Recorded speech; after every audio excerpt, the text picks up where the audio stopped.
didn't plan for you to be born, but God did. Yes. And so nobody is here by accident.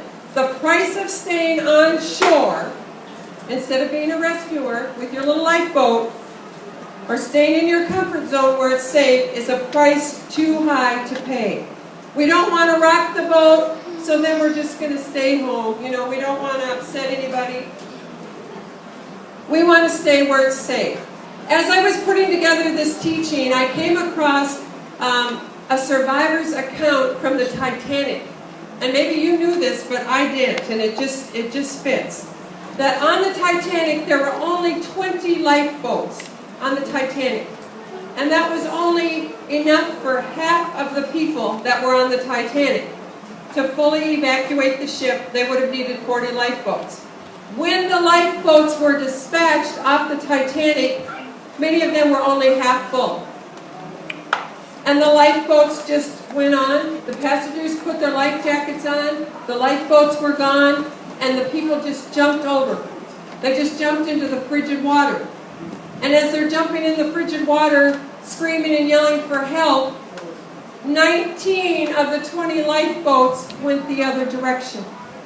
Now, why they went and rowed the other direction, if it was because of the vacuum, they thought if the Titanic was sinking, they were going to get sucked under, they were safe, they were in their lifeboat. One lifeboat turned around and rescued 6 people. The tragedy is that 3 days later, when the funeral ships from Nova Scotia arrived, they found 328 floating in the water, frozen to death. The lifeboats were there. Why did those people die? Not because the Titanic sank, but because the people that were saved wouldn't go back to rescue the others. They wouldn't go back. We are in Jesus' lifeboat. We have our own lifeboat. We're going to heaven, but all around us people are lost. Are we going to take a risk, or are we going to keep going? Are we going to take a risk, or are we going to keep going? What keeps us from sharing the gospel, the good news? What keeps us from doing the Great Commission, from this task, this special task or duty that God has called us to do? Well, fear might be one reason that keeps us from doing what we're called to do. Fear of man, fear of failure, fear of rejection, fear of being put down. In Philippians it tells us that Jesus was not a man of reputation, so if he wasn't a man of reputation, why should we be? Elizabeth and her children, when they go out, she has 3 children. The oldest are 5.5, or 5.5, and no, 6.5 and 4.5. When they go out, they pray, Jesus, help us cross the chicken line. And when they pray that prayer, they're on a mission. They're on a mission looking for people that they can share Jesus with. You may think, I'm not qualified, I don't know what to say. What will they think of me? That's pride. I don't want to offend anybody. Why do we care? Their life is hanging in the balance. You have the answer. The Bible says, fear not.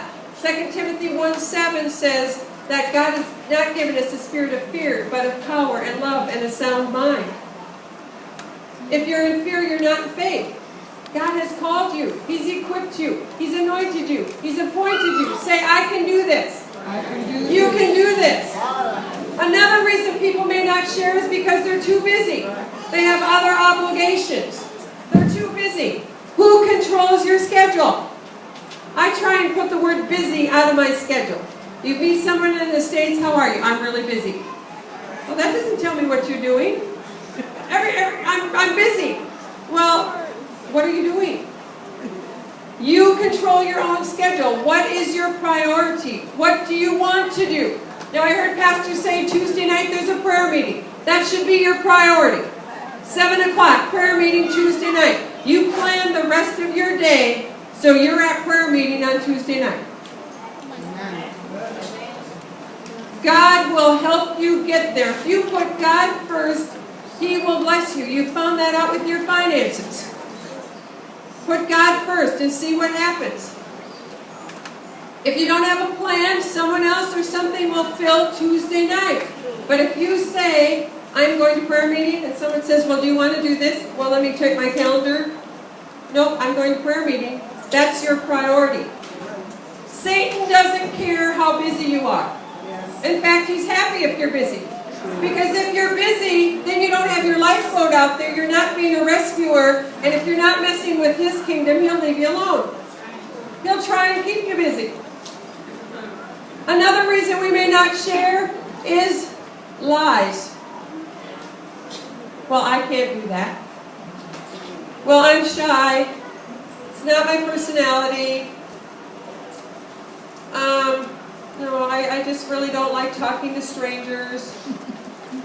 Get over yourself, as Pastor would say. Get over yourself. Last February, the brothers helped me when we reframed it. Remember when we had the picture frames up here? And if we say, I can't, the Bible says you can do all things through Christ who strengthens me. If you say you don't have any money, the Bible says, my God shall supply all my need according to his riches and glory. Reframe it. Don't listen to the lies, because greater is he that's in you than he that's in the world. The last 2 weeks, we've been taking in. We've been taking in. We've been taking in. Did you find my song, Siobhan? Okay. Rocky, where's Rocky? I don't know where Rocky is.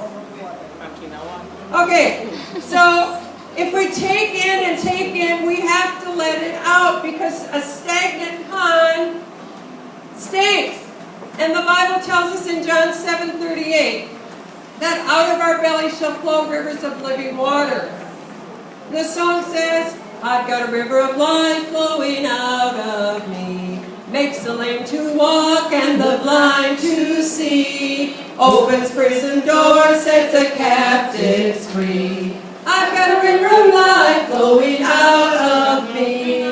I've got a river of life flowing out of me, makes the lame to walk and the blind to see, opens prison doors, sets the captives free.